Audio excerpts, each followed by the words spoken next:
성경 말씀 같이 살펴보겠습니다. 역대상 4장 9절과 10절 말씀입니다. 역대상 4장 9절과 10절 말씀. 네. 앞에 나와 있으니까 우리 함께 같이 읽으면 좋겠습니다. 읽겠습니다. 야베스는 그의 형제보다 귀중한 자라. 그의 어머니가 이름하여 이르되 야베스라 하였으니 이는 내가 수로 인하였다 함이었더라. 야베스가 이스라엘 하나님께 아뢰어 이르되 주께서 내게 복을 주시려거든 나의 지역을 넓히시고 주의 손으로 나를 도우사 나로 환난을 벗어나 내게 근심이 없게 하옵소서 하였더니 하나님이 그가 구하는 것을 허락하셨더라. 아멘. 네. 우리 같이 한번 인사했으면 좋겠습니다. 하나님의 복으로 충만하기 바랍니다. 하나님의 복으로 충만하기 바랍니다. 네, 오늘 특별히 어린이 주일이죠. 어린아이와 같이 됩시다라고 한 번 더 인사하겠습니다. 어린아이와 같이 됩시다. 네. 오늘 어린이 주일이라서 어린이 주일에 좀 특화된 말씀을 좀 전하면 좋겠는데요. 그거보다는 우리 교회 전체가 우리 가문과 또 우리 개인 혹은 우리 교회 공동체에 미래적으로 필요한 말씀이 뭔가 좀 생각하면서 오늘과 다음 주에도 우리 가문을 살리고 또 우리 가족을 살리고 우리 가게를 하나님 앞에 회복하는 긴 미래를 통한 그런 말씀을 함께 좀 나누고 싶어서 말씀을 드리고자 합니다. 혹시 여러분 김길태라는 분 아십니까? 아마 2010년도에 그 강간살인 폭행으로 사형의 언도를 받고 지금은 아마도 이제 제가 생각하기에는 무기징역으로 이렇게 수감되어 있는 분입니다. 이분은 출생이 참 힘든 삶이었어요. 그 1977년에 부산의 사상구 주례동의 모 교회 앞에 버려져 있었던 고아였습니다. 그래서 그 당시 딸만 둘이었던 종손이었던 양 아버지 김모 씨가 이 친남동생의 소개로 이 친구를 데려다 키웠습니다. 그래서 초등학교 때는 굉장히 활발한 그런 시기를 보내고 또 운동도 아주 재능이 있어서 잘 했는데 이제 중학교 들어가면서부터 자신의 어떤 출처에 대해서 궁금해하고 또 긴 어떤 그런 그 터널을 지나면서 굉장히 인격적인 형성에 문제가 좀 있었다고 합니다. 특별히 이 자신이 입양된 사실은 이미 초등학교 때부터 알았지만 본격적으로 중고등 시절에 그때가 참 고민이 많고 자아를 찾는 시기 아닙니까? 그래서 그런 고민 때문에 굉장히 힘든 시기를 보냈고, 이제 이 친구가 1993년에 이제 부산의 한 상업고등학교에 입학을 했는데, 10월까지 그해 10월에 한 40일을 이렇게 무단결석을 하면서 결국은 고1에 중퇴를 했습니다. 그리고는 1994년부터 절도로 이제 소년원에 들어가기 시작하면서 약 한 그 33년의 그의 짧은 인생의 3분의 1 정도, 약 한 11년을 교도소에서 보내면서 그의 양 부모님의 얘기를 들어보면 이 친구를 위해서 20년을 교도소 뒷바라지를 해주면서 그렇게 참 힘든 생애를 그렇게 보냈다고 합니다. 여러분 참 이분의 인생을 보면 동정 가는 부분이 분명히 있죠. 부모와 함께 사는 남들과는 달리 태어날 때부터 부모님께 버림을 받고 또 양부모님에게 입양이 되어져서 살아야 하는 그 외로움 또 그 아픔 우리가 충분히 참 공감할 수 있고 그래서 한때 이분에 대해서 동정론이 많이 있었다라는 뉴스도 제가 한번 본 적이 있습니다. 그러나 참 그럼에도 불구하고 범죄로 자신의 인생을 망치는 것은 사실 환경 탓도 아니고 친구 탓도 아니고 어떤 친부모님이나 양부모님의 탓도 아니고 오로지 본인이 감내해야 되는 그런 부분들이 아닌가 그 생각이 듭니다. 왜냐하면 이분처럼 다 불행한 조건과 환경에 있다고 해서 모두가 범죄자가 되는 것은 아니기 때문인 거죠. 근데 오늘 본문에도 보면 성경에도 이런 김길태와 비슷한 종류의 사람이 있습니다. 이 김길태, 여러분 길태라는 말이 길에서 태어난 아이, 이렇게 해서 아마 길태로 이름을 지었던 것 같아요. 그래서 이 김길태 씨와 유사한 사람을 우리가 본문에서 보게 되는데요. 그 사람이 누군가 하면 9절에 나오는 것처럼 야베스라는 사람이었습니다. 9절의 말씀 보면 그의 의미가 이름하여 야베스라 하였으니 이는 내가 수고로이 낳았다 함이었더라. 아마도 어머니가 이 아이를 낳으면서 굉장히 큰 고통을 겪었고 아마 죽을 고비를 넘겼고 혹은 아주 난산이었던 것 같아요. 그래서 이 아이 이름을 야베스라고 지었는데 그 이름 뜻이 여러분 고통이에요. 고통. 고통아, 아픔아, 괴로움아, 미스 페인 영어로 한다면 얼마나 참 그 어머니가 아기를 낳으면서 힘이 들었으면 자신의 그 아이 이름을 고통. 그래서 야베스라고 부를 때마다 아유 고통아, 아이고 고통아. 참 썩 좋은 이름은 진짜 아닌 것 같아요. 사실 어머니가 아기를 낳으면서 참 힘들고 수고도 많이 하고 난산을 겪기도 하고 이런 어려움을 겪지만 참 이런 이름을 짓는 것은 상식이 아니라는 생각이 듭니다. 그런데 어머니가 이런 이름을 지었다는 것 자체는 벌써 이 아이 자체가 원치 않는 아이였다라는 사실을 강하게 암시해주고 있어요. 그렇기 때문에 이 아이는 태어나면서부터도 원치 않는 아이로 태어났고 심지어는 어머니로부터 받아야 되는 그런 사랑, 그런 기본적인 사랑도 받지 못한 채 그렇게 태어났다라고 말해도 사실 과언이 아닌 것 같습니다. 여러분 우리 한국에서는 이름을 누가 지었죠? 보통 우리 남편이나 혹은 할아버지나 이런 할머니, 할아버지에게 맡기죠? 근데 사실 성경에서는 누가 이름을 짓는지 아세요? 어머니가 이름을 지어요. 다. 이 어머니가 오늘 이 본문에도 야베스는 어머니가 짓거든요. 우리 성경의 많은 이름들이 대부분 어머니가 짓습니다. 어머니가 지으면서 이 어머니가 하나님과의 관계성 속에서 아이 이름을 지어요. 근데 뭐 야베스의 이름처럼 사실 좋지 않은 이름이 성경에도 있습니다. 라헬도 고통 중에서 난산하면서 자기 아이 이름을 낳을 때에 베노이라고 이렇게 이름을 지었는데요. 이 베노이라는 말이 슬픔의 아들아 이런 뜻이에요. 슬픔의 아들아. 그러니까 사실 라헬이 이 아이를 낳으면서 죽었거든요. 그러니까 이 라헬의 목숨과 이 아이의 목숨이 사실 뒤바뀐 셈이죠. 그러니까 이 라헬이 이 아이를 놓으면서 나의 슬픔아 이렇게 이름을 지었어요. 근데 그의 아버지 야곱이 이 하나님의 시각으로 이 아이를 바라보면서 베노이에서 베냐민으로 이름을 바꾸었습니다. 그것은 오른손의 아들이라는 뜻인데요. 이 뜻은 장자와 같은 나에게는 장자와 같은 귀중한 아이다. 이렇게 이름을 바꾸었어요. 그래서 그 베냐민의 역할이 우리 성경에 보면 또 남달리 그렇게 탁월한 것을 볼 수가 있습니다. 우리가 야베스를 볼 때 또 놀라운 사실은 그의 아버지의 이름도 그의 어머니의 이름도 또 그의 형제의 이름도 심지어 이 친구의 할아버지 되는 사람의 이름도 전혀 성경에 기록하지 않고 있다는 사실이에요. 여러분 이 역대상 1장부터 9장이 뭐죠?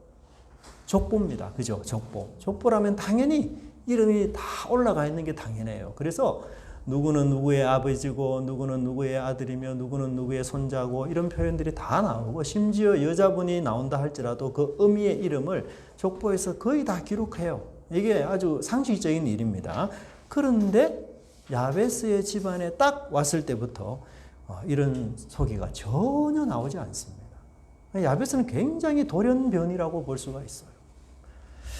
물론 이 사람이 유다 지파에 소속된 사람이기는 하지만 도대체 이 사람이 아버지가 누구고 그의 할아버지가 누구고 이 사람이 어떤 혈통을 이어받아서 이 야베스라는 이름을 갖게 되었는지 전혀 그 역사를 기록하지 않고 있습니다.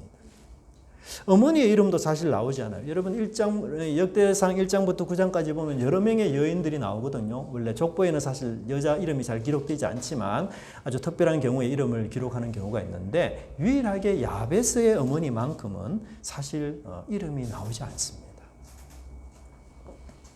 그렇다면 이 족보를 말하는 혈통을 말하는 이 가문에 있어서 야베스의 집안은요 정말 남에게 조금도 내세울 것이 하나도 없는, 일도 없는 그런 가문이라는 것을 우리가 알 수가 있습니다. 자기 집안에 이래서 뭔가 그럴듯하게 내세울 만한 또 우리 가문에 유명한 사람이 있어서 그 사람의 이름만 얘기하면 아, 그 집 자손이구나라고 느낄 만한 그런 얘기들이 하나도 없는 거예요. 뿐만 아니라 이름마저도 불행이며 고통이며 슬픔입니다. 우리는 때로 인생을 살면서 참 이렇게 비참한 인생이라면 차라리 태어나지 않는 것이 좋을 뻔하지 않았나 이런 생각도 하기도 하고요. 아버지도 모르는 채 태어난 사람, 심지어 고통과 아픔을 주면서 태어난 사람 아닌가 이렇게 낙인을 찍힐 수도 있어요. 가진 것이 또 하나도 없습니다. 그가 태어났지만 아무도 그를 환영해 주지 않고 있어요. 그의 어머니마저 가장 사랑해야 될, 자기 편이 되어야 될 그의 어머니마저도 그를 고통아 이렇게 불렀습니다. 아마 이 세상에서 이 야베스만큼 불행하게 태어난 사람도 드물 것이라 생각이 듭니다. 대개의 경우 이런 사람들은 자수성가를 해서 유명하게 되는 경우도 있지만 아마도 잘해야 그 인생이 평범할 정도일 뿐이고 아니면 정말 인생을 너무 비빌 언덕도 없는 사람이기 때문에 참 힘들게 그 인생을 살면서 결국은 아무도 모르는 채 그렇게 죽어가는 사람이 아닐까 그 생각이 있더라고요. 그런데 우리 하나님은 정말 우리의 인간의 그 생각을 예상을 깨뜨리고 아주 놀라고 특별한 인생을 이 야베스가 살았다고 우리에게 조언을 하고 있습니다.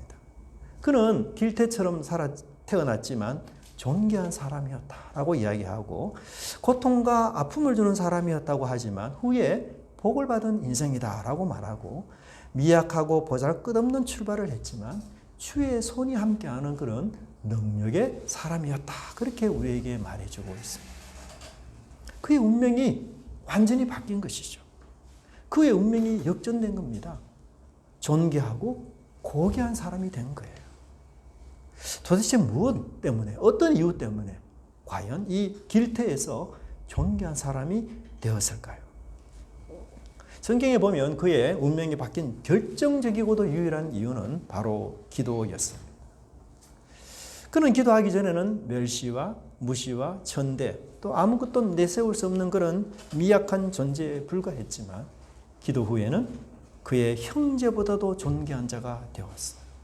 그래서 기도는 무명한 사람이 유명한 사람으로 나아가는 길이며 기도는 길태에서 존귀한 자로 나아가는 길이며 기도는 이 선천적인 불행 아무리 내가 고치고 바꾸려고 해도 바꿀 수 없는 이 선천적인 그 불행을 후천적인 복으로 바꾸는 것입니다. 기도는 그 고통과 아픔과 불행을 견디고 이겨내서 마침내 하나님의 살아계심을 증명하는 하늘의 능력이라는 사실을 우리는 기억해야 됩니다. 어디를 봐도 자기에게 도움이 될 만한 존재가 없어요. 자기 가문에는 아무도 없습니다. 비빌 언덕이 하나도 없습니다. 그런데 이 사람이 기도의 자리에 나아갔을 때에 하나님이 그의 언덕이 되어주시고 하나님이 그에게 필요한 길들을 열어주셨던 것입니다. 내가 어떤 상황에 있느냐? 내가 태어날 때 어떤 약점을 가지고 있느냐? 내가 지금 어떤 조건에 살고 있느냐? 그런 것은 하나님에게 전혀 문제되지 않습니다. 나를 생각해도 내 부모를 생각해도 정말 한숨만 나오는 상황이고 눈물만 나오는 상황이다. 그럴지라도 기도하면 하나님께서 없는 길을 열어주시고 새로운 역사를 만들어 주십니다. 하나님께서는 기도를 통해서 이 야베스의 운명을 바뀌게 하신 것 아닙니까? 그런데 이 원리는요, 단지 개인에게만 주는 원리가 아니에요. 이것은 이스라엘 공동체에게도 주는 원리입니다. 여러분, 야베스의 상황은 어떤 의미에서 포로지에 돌아온 이스라엘 백성들의 상황과 똑같았습니다. 이스라엘 백성들이 지금 바벨론의 포로에서 돌아왔어요. 약속의 땅으로 왔습니다. 그런데 그것은 너무 황폐한 상황이었습니다. 성전도 무너져 있습니다. 나름 바벨론을 떠나는 그런 헌신을 보여서 이 약속의 땅으로 돌아왔지만 그 약속의 땅의 현실은 너무 초라하고 비참했어요. 자, 우리가 이 황폐한 땅에서 도대체 뭘 할 수 있는가? 할 수 있는 것이 아무것도 없었습니다. 야, 그래도 사람 많으면 소망 있지 않을까? 여러분, 바벨론에서 약속의 땅으로 돌아온 유대인 인구가 거의 한 2만 명밖에 되지 않았어요. 굉장한 소수입니다. 2만 명으로 무슨 나라를 만들 수 있겠습니까? 너무 초라한 시작이고 출발이고, 그래서 희망을 가질 수 없는 상황. 아직도 바벨론에게 속국이 되지 않았어요. 그래서 그들에게 세금을 내야 됩니다. 이런 절망적인 상황. 이스라엘 백성들은 고민하고 또 고민했을 거예요. 어떻게 하면 우리 공동체가 이 비참한 현실을 뛰어넘어서 새로운 역사, 새로운 미래를 만들어갈 수 있을까? 비빌 언덕이 하나도 없는 이 절박한 공동체에 과연 우리 공동체에 미래가 있으려면 무엇을 해야 되는가? 그들은 그러한 마음으로 묵상하기 원했고, 바로 이 역대기 묵상을 통해서 그 야베스의 기도를 통해서 그들은 엄청난 비밀을 발견했던 것이에요. 그래서 그들 이스라엘 백성들은 이 야베스의 기도를 모델로 새 역사를 만들어 갔던 것입니다. 사실 많은 사람들이 이 야베스의 기도를 탐욕과 주술적인 도구로 많이 봅니다. 그래서 복에 복을 주시고 그 다음에 지경을 넓혀주시고 막 이렇게 앵무새처럼 계속 외우고 또 외우고 또 외우면 먼 훗날 하나님께서 운명을 바꾸어 주시고 영향력 있는 인물이 되게 하신다. 그런 뜻이 아니에요. 참 재미난 에피소드가 하나 있는데요. 이 야베스에 관련된 책을 낸 그 출판사가 있는데, 이 출판사가 이 책을 내자마자 엄청나게 돈을 많이 벌어가지고요, 이 출판사가 건물을 사버렸습니다. 근데 그 책을 읽는 독자들은 건물을 샀을까요? 너무 아이러니 아닙니까? 주객이 전도된 상황 아니에요? 아니, 복을 많이 받으라고 그 책을 써서 남들에게 줬는데 오히려 복 받은 단체는 출판사가 되어버리니까 이 너무 아이러니 아니에요? 그런 뜻이 아니에요, 여러분. 그래서 이 야베스의 기도를 우리가 잘 살펴볼 필요가 있습니다. 따라했으면 좋겠습니다. 첫째, 기도는 나를 존귀한 자로 만들어줍니다. 여러분, 처음에 보면 야베스를 형제보다도 존귀한 자라 이렇게 말씀했죠. 그의 출생은 비천하지만 그가 존귀한 자가 된 것은 기도 후에 일어난 하나님의 창조적 작품이었습니다. 하나님께 지속적으로 기도함으로써 그는 가장 먼저 존귀한 자가 되었습니다. 여러분, 이 존귀하다라는 이 단어가 역대기 안에 누구에게 가장 많이 사용되는 줄 아세요? 바로 다윗에게 이 단어가 사용이 돼요. 그래서 이 역대기 초반부에는 야베스가 존귀한 자로 우뚝 섰고, 역대기 중반쯤에는 다윗이 존귀한 자로 우뚝 선 것을 성경은 우리에게 말씀해 주고 있습니다. 하나님을 찾고 하나님께 기도하는 자는 누구를 닮을까요? 하나님을 닮게 됩니다. 그래서 하나님의 성품을 그도 소유하게 되는 것이죠. 존귀한 자가 되는 것입니다. 품이 있고 거룩하고 존중할 만한 사람이 되는 것이에요. 여기 본문에 보면 형제들로부터도 존중한 자라고 인정받았다는 사실을 말해주는데, 사실 우리 형제들로부터 존중받는 건 너무 인정하기 너무 어려운 일 아닙니까? 남들에게는 좀 쉬울 수 있어요. 하지만 부모, 형제들로부터 너는 존귀한 자구나 인정받는 거 참 어렵습니다. 그런데 사실 형제들의 입에서 나오는 그 얘기가 진짜 백이 아니에요.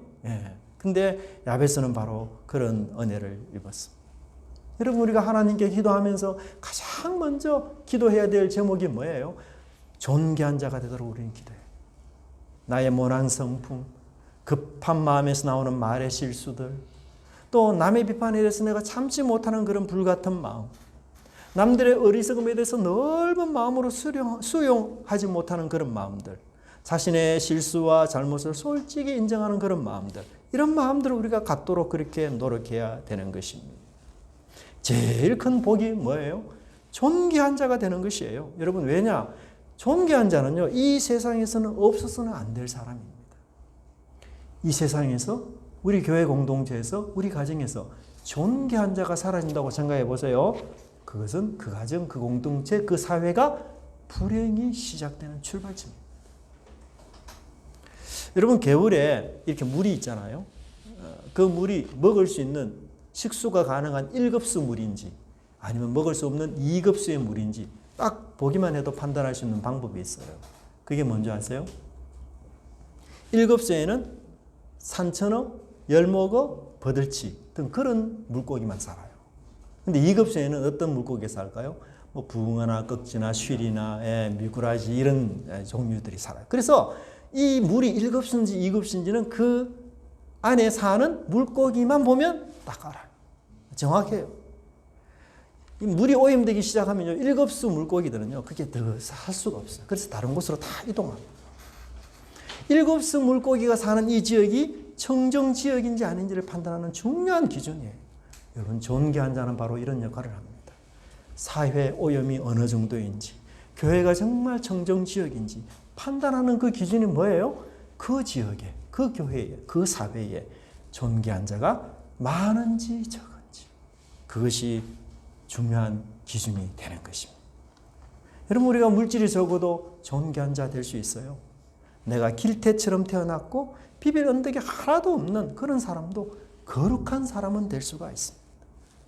내 미천한 출신, 그리고 내가 남들에게 뭔가 보일 만한 그런 화려한 이력이나 그런 것들이 내가 없고 학력이 내가 미천하다 할지라도 존중받는 사람은 될 수가 있습니다.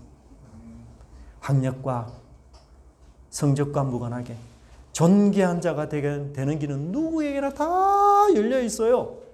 그러나 아무나 존귀한 자가 될 수 있는 것은 아니에요.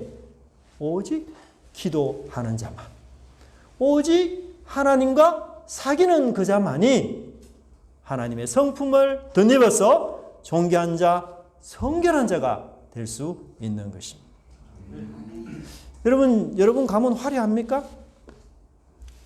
여러분 현재 삶, 나는 풍족하고 능력하고 아무 염려 없이 나는 100년, 200년 우리 후세대까지 자손대대로 아무 걱정 없이 나는 살 수 있어. 그렇게 자신 있는 사람이 있습니까? 여러분 미래에 닥칠 재앙이나 이름 모를 질병에 대해서 모든 해결 방안이 여러분 다 갖고 있습니까? 여러분 너무 뛰어난 머리가 있어서 세상에 그 어떤 일도 다 알고, 그리고 모든 문제에 나는 해결자야, 능력자야. 그리고 나는 아주 뛰어난 미모가 있어서 장래 먹고 사는 일에 나는 전혀 걱정 염려 없는 미스 코리아야. 그렇습니까? 그렇지 않다면 도대체 무슨 강심장으로 기도하지 않는 것입니까?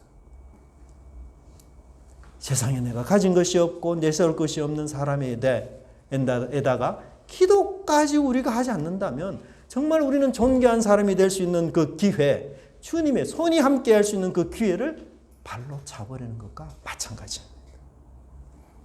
길태와 같은 야베스가 기도를 통해서 존귀한 자가 되었다는 이 진리는 아는 것만으로 만족할 것이 아니라 내가 이제 삶 속에서 기도로 실천해야 될 진리라는 것입니다. 저는 그렇게 우리 은혜가 넘치는 교회에 온 지 얼마 되지 않지만 참 우리 교회 성도님들 중에서 참 힘들고 어렵게 사는 분들이 많다는 것을 제가 좀 듣고요. 참 제가 그런 생각을 합니다. 하나님 제게 한 100억만 주십시오. 그럼 우리 교회인들 힘든데 내가 10억씩 5억씩 그렇게 막 줘가지고요. 예? 그 삶의 좀 무게, 인생의 그 무게 얼마나 무겁습니까? 그것을 좀 벗어나게 복권 하나 좀 당첨하게 해주세요. 하나님 저를 위해 산 거 아닙니다. 막 이러면서 제가 한동안 기도를 했다가 포기했습니다. 예, 왜냐하면 참 우리가 힘든 문제가 해결된다고 해서 물론 그건 해결되겠죠, 돈으로. 그러나 돈으로 해결할 수 없는 건 존귀한 자가 되는 거예요. 예. 또 내가 여러분에게 하나님을 대신 노릇할 수는 없지 않습니까? 여러분께는 저보다 훨씬 더 사랑하고 여러분의 그 고민과 아픔과 일상의 모든 것들을 다 헤아리시는 아버지 하나님이 계시기 때문에, 그래서 제가 기도를 바꾸었어요. 우리 성도님들 하나님께만 매달리고 하나님께 기도함으로써 나아가서 주님으로 거룩하게 되는, 주님으로 존귀한 자들이 되는 그런 귀한 믿음의 일꾼들로 세워지기를 저는 원하고 있습니다. 여러분 하나님을 가까이 하시기 바랍니다. 기도에 게으르지 않기를 바랍니다. 하나님 만나는 일을 소중히 여기십시오. 하나님을 존중히 여기는 자는 하나님을 그 사람을 귀하게 보십니다. 하나님의 눈에 귀한 사람이라면 하나님이요, 기도를 그 사람이 구하지 않아도 응답해요. 기도 응답에 세 가지 비결이 있는데요. 기도하지 않아도 하나님 응답해 주는 사람이 있는가 하면 기도하면 응답하는 사람이 있고 기도해도 응답하는 사람이 있어. 하나님의 마음이 합한 사람, 하나님을 존중히 여기는 그 사람, 하나님이 귀하게 보는 사람. 기도를 하지 않아도요, 하나님이 그 장래와 미래의 모든 여러분들을 살피시고 다 채워주셔요. 두 번째 따라합시다. 하나님의 복을 구합시다. 하나님의 복을 구합시다. 네, 원문에는 우리가 나에게 복을 주시고 주께서 내게 복을 주시려거든 이런 표현이 나오는데 이 복을 우리가 좀 많이 오해하는데 원문에는 나는 진정으로 하나님의 복을 원합니다 이렇게 표현되어 있습니다. 야베스는 나는 하나님 복이 없으면 살 수 없습니다. 하나님만이 나의 복입니다. 하나님이 나의 복이 되셔야 합니다. 하나님 정말 복다운 복을 주십시오. 세상에서 정의하는 복이 아니라 하나님이 말씀하시는 복, 팔복, 하나님의 백성으로 살아가는 합당한 복, 이 세상의 복이 아니라 하나님이 약속하신 복을 제게 주십시오. 그것을 야베스가 구하였던 것입니다. 여러분 성경에 보면 하나님의 복에 아주 집착하고 그 복을 자신의 생명처럼 소중히 여긴 사람, 그 중에 한 사람이 누굴까요? 야곱입니다. 야곱은 여러분 좀 비겁한 사람입니다. 태어나면서부터 형에게 지지 않기 위해서 형의 발꿈치를 잡고 나온 사람이에요. 그는 항상 앞서가려고 애썼던 사람이에요. 속이고 간교한 사람이었습니다. 그런데도 불구하고 이 야곱이 왜 하나님의 축복을 받았을까요? 그것은 바로 하나님께서 그의 영적인 것을 사모하는 열정을 받아주셨기 때문이었습니다. 야곱이 나쁜 점도 많았던 사람이었습니다. 그렇지만 딱 한 가지 본받을 점이 있었고 딱 한 가지 좋은 점이 있었는데 그것은 그가 영적인 복, 신령한 복, 거룩한 복을 붙잡도록 노력하고 애썼기 때문이었습니다. 그래서 하나님은 자신을 이렇게 불려받기를 좋아하죠. 나는 아브라함과 이삭과 야곱의 하나님이라.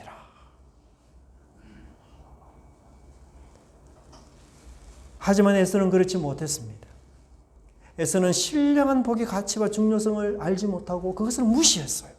그래서 그는 장자의 고귀한 권리, 그 영적인 특권, 신령한 그의 권리, 그 하나님의 기업, 그것을 기껏 팥죽 한 그릇에 팔아버리는 망령잔대가 되고 말았습니다.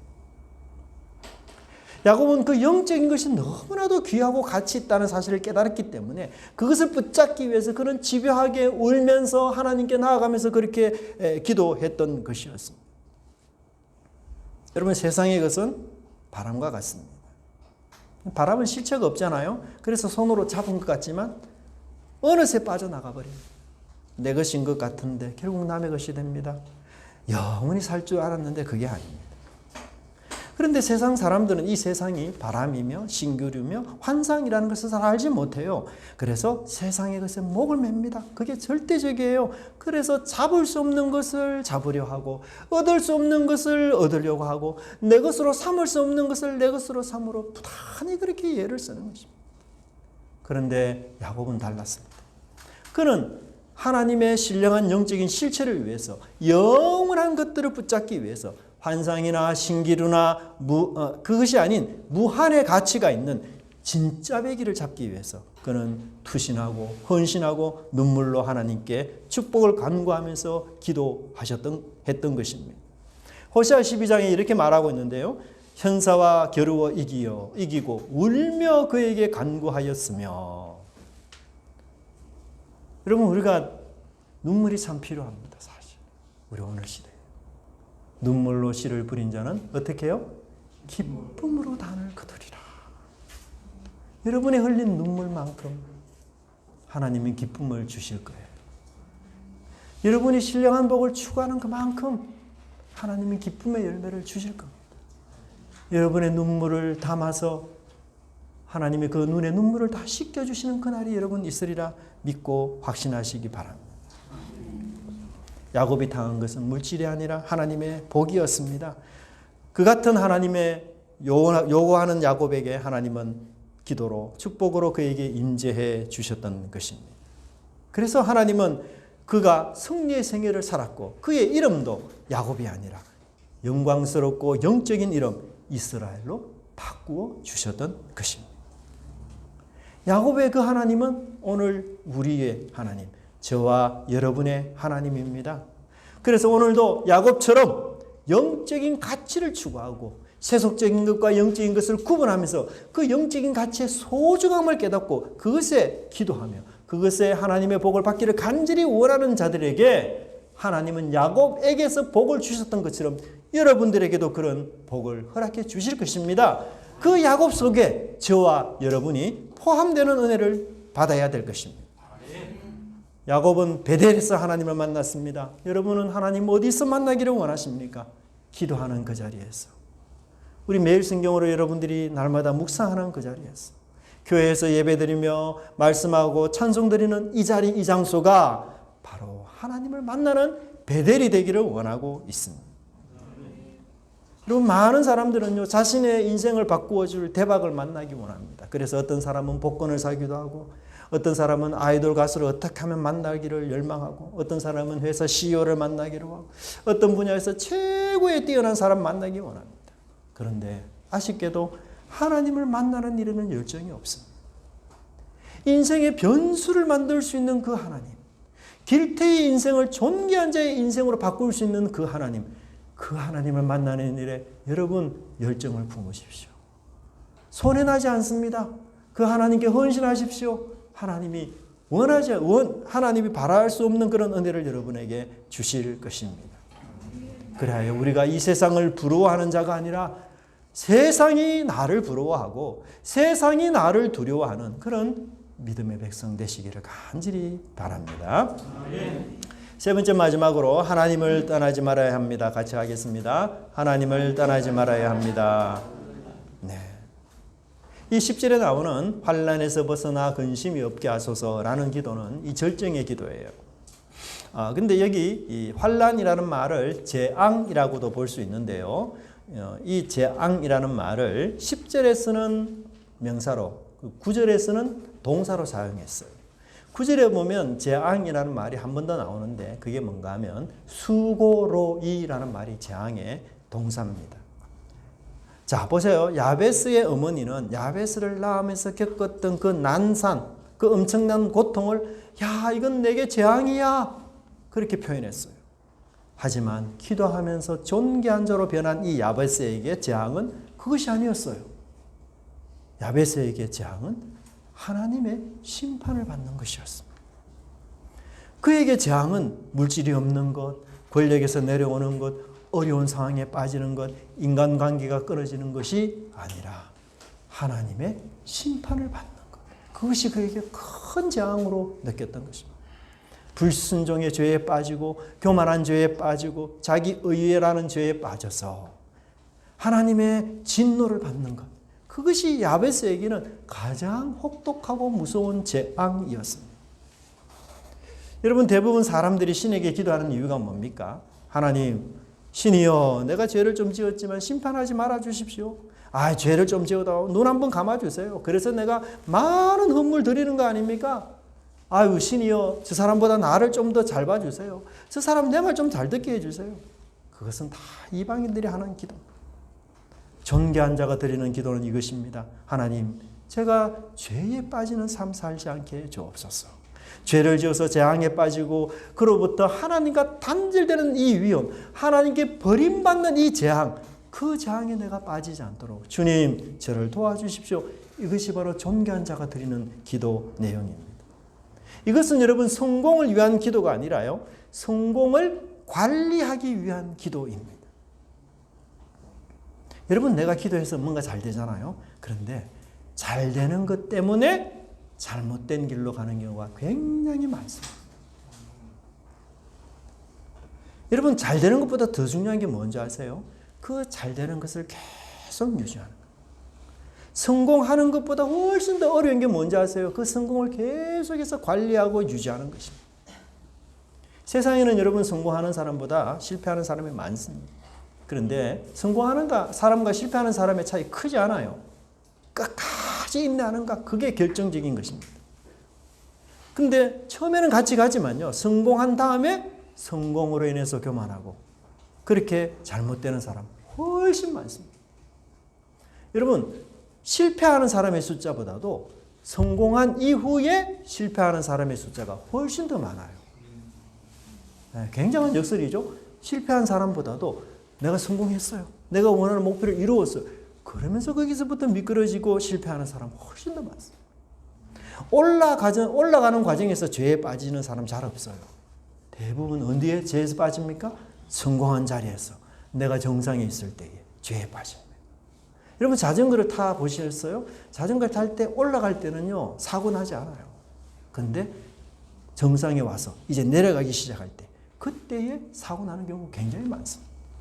성공과 성취를 맛본 이후에 실패할 확률이 훨씬 더 많은 것입니다. 그래서 야베스는 하나님이 주신 이 복을 하나님이 기뻐하는 방향으로 내가 잘 유지하고 잘 관리할 수 있도록 도와주시옵소서 그렇게 기도합니다. 일이 너무 잘 되는데 성공했는데 기도할 시간도 없고 성경을 읽을 시간도 없고 그럼 그게 복이 아니에요. 여러분 하나님을 사랑한다 그렇게 말하고 난 뒤에 일만 잘 되면 하나님은 안중에 없이 가는 사람 많습니다. 역대기 안에 그런 인물들이 많아요. 족보 속에 여러분 찾아보면 그런 인물들이 많이 있습니다. 하나님이 주신 것에 집중하면 나도 모르게 그것이 우상이 돼요. 그래서 그 선물을 주신 하나님으로부터 떠나게 만드는 이런 역설이 존재하는 것입니다. 하나님 외에 우리에게 영원한 복은 없습니다. 오직 하나님만 우리에게 영원한 복이 되십니다. 그것을 깨닫는 사람은 어떤 상황에서도 하나님을 절박하게 찾고 구하는 마음이 있는 것입니다. 이런 성도가 존귀한 성도인 것입니다. 자녀들이 미국의 아이브리그 대학에 들어가면 다 됐다 그렇게 생각했는데 이 자녀들이 대학 생활에 적응하지 못해서 그 스트레스로 정신질환자가 되는 경우도 있습니다. 나는 이제 백만장자와 결혼해서 내 인생은 꽃길이야 그렇게 생각했던 사람이 사랑의 결핍증으로 이혼을 받고 정신적인 공감으로 나날을 보내는 사람이 적지 않습니다. 나 로또 복권에 당첨됐어. 나중에 마약 중독자가 되어서 감옥에 가는 사람이 많습니다. 존귀한 자는 성공한 이후에도 교만하지 않고 주님만이 나의 복임을 깨닫고 의에 줄이고 목마른 자가 되어서 주님을 찾고 구하고 기도하는 자입니다. 기도로 존귀한 자들이 되시기 바랍니다. 하나님의 복이 나에게 넘치는 은혜가 있기를 바랍니다. 성공한 이후에도 믿음에 더욱 장성한 분량이 되어서 이런 복된 가정 가문 그리고 가게가 되어져서 정말 역대기의 말씀에 나오는 족보처럼 우리 가문이 존귀한 자의 가문으로 서는 그런 은혜가 여러분 있기를 간절히 바랍니다. 네, 우리 함께 기도에 찬양하겠습니다.